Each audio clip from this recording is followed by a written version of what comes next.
I don't know what you do when you're angry or upset or frustrated, when something goes horribly wrong.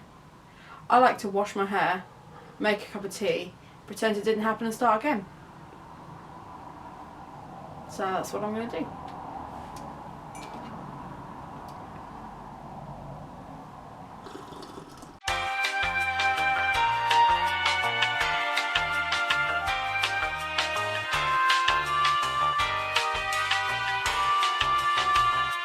If at any point it feels like I'm rushing through this TBR, it's because it's not a surprise to me. I've already recorded this video and then we moved it onto my computer and computer said no. And the SD card said, new phone, who dis? Didn't have a clue. So we're now having to re-record it. So I'll be able to give you a quick rundown of the books because I know what they are now. But I just wanted to tell you my TBR because I'm doing 2 readathons and then of course I do my top Trumps TBR. So where usually I would pull out the cards and show you, I've already done that and it felt insincere to pull them out again and pretend that I hadn't. So I'm just going to tell you the cards that I've pulled and kind of go through them with you. To recap the books that are already in my TBR because I haven't finished them, I have Star Wars Aftermath, which is a sci-fi by Chuck Wendig that is set between The Return of the Jedi and The Force Awakens. So it's between those 2 films. There's a series of 3, and after I watched the most recent Star Wars film, The Rise of Skywalker, I just needed some more Star Wars in my life. So I bought this and Bloodline, and then realised Bloodline is actually 4 books down the series of this. It looks like I've barely touched it. It's quite a dense book, so hopefully I'll get that finished this month. I've also started The Wicked King. I was reading this on the train the other day. Obviously The Cruel Prince I read in December and I finished in 1 day, so I'm sure I'll finish that quite quickly as well. I'm already 60 pages into that one and really enjoying it, so that's the second in the trilogy by Holly Black. And then I also have The Testaments, which I'm buddy reading with my friend Joanna. I also want to do some video essays on this, which is why it's taking me slightly longer.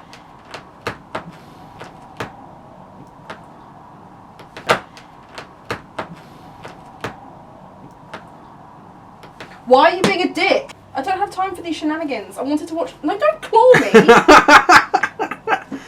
Just a heads up, the camera is on 1 bar. Brilliant. So we're now running out of battery. My cat's being a dick. And I've got too many books to tell you about. Okay, so that's the ones that I've already got on my TBR from last month or 2.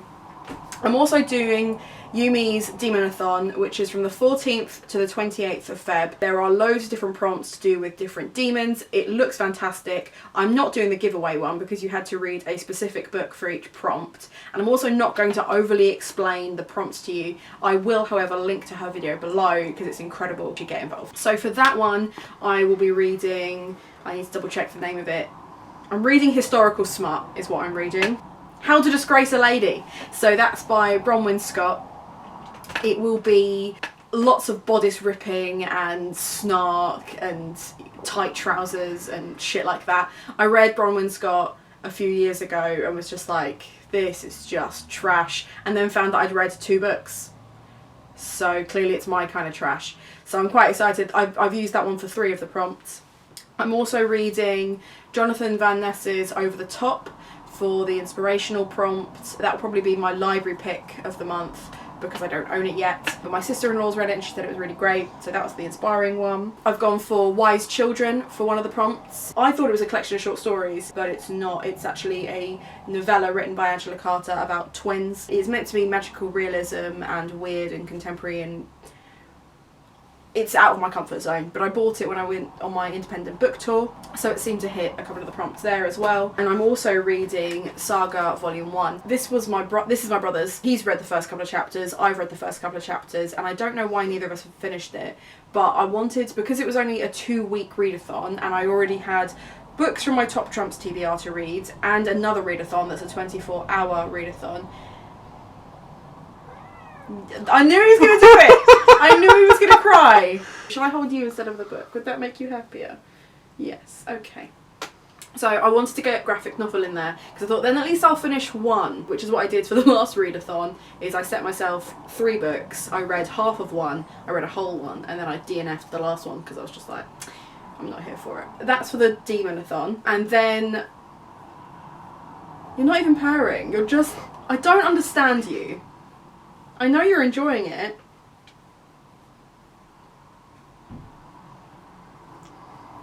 Yeah, there it goes. Okay.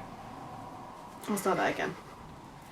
The 24-hour readathon that I'm doing is by Basically Brit, called the Basically Readathon, and she suggested you choose one book that's been on your TBR forever, so I've gone with The Essex Serpent. Now, when I first started doing BookTube, what I liked about it is it felt like a lot of people recommending a lot of books, and when I was introduced to this book, I was part of a book club in Bath. But rather than the standard, we all read the same book and then we come and we talk about it and we have tea or whatever, we were given a prompt and then we would have to go away, read a book that matched that prompt, and then discuss it with each other, so that when you left the book club, rather than finding that you agree with some people and disagree with other people and feel forced to read a book, you actually walk away with a longer list of books to read, and I really like that kind of community feel of it. So then discovering BookTube, it just worked really well. But I was recommended this when we did historical fiction, and that was back in 2017, so I think this is the oldest book on my shelf that I've not read. That seemed like an obvious choice for that one. Now to my actual top Trumps TBR. Now, the first book that I'm going to tell you about is the longest pages. I pulled out the Priory of the Orange Tree, which is nearly 900 pages long, and I've decided, because I don't own it, I'm going to be reading that audibly. So listening to it as opposed to reading it. I've already downloaded it from Audible, because the moment I finished doing this TBR recording earlier, I was like, well, I need to crack on, and I've been desperate to like start my TBR but haven't been able to record it until today, and it's 25 hours long. That's a long old audiobook, so I want to get started on that straight away. I know that it has dragons, and I know that it has a matriarchy, and I know that it has sword fighting, and I know that lots of other YouTubers have recently finished it and loved it, so I'm quite excited about that one. The next one, for author that I had not read before, I pulled out Modern Nature, which is about a man who is HIV positive, had kind of lived the London star-studded lifestyle, and then retired to Dungeness and was planting a garden in Dungeness. And if you've never been to Dungeness, it's right on the seafront. It is quite a desolate place, and he was trying to create something beautiful in an otherwise desolate place. And it's also an hour and a half away from where I live. So I kind of intrigued to see how he can create such a literary beautiful piece out of somewhere that I find relatively mundane, because I can visit it whenever I like. But I am also tempted to record some videos of me reading this in Dungeness and kind of experiencing what he was experiencing as I read it. So that should be quite a good one. For Goodreads rating, we had How to Stop Time by Matt Haig. I've actually already reviewed this on my blog, because I do my reviews on the first 3 chapters in the same way that an agent would review the first 3 chapters if he was submitting to them. And I really enjoyed this, which is why I then kept it rather than gave it back to charity or whatever. And it's been sat on my shelf ever since. So I'm quite excited to sink my teeth into this.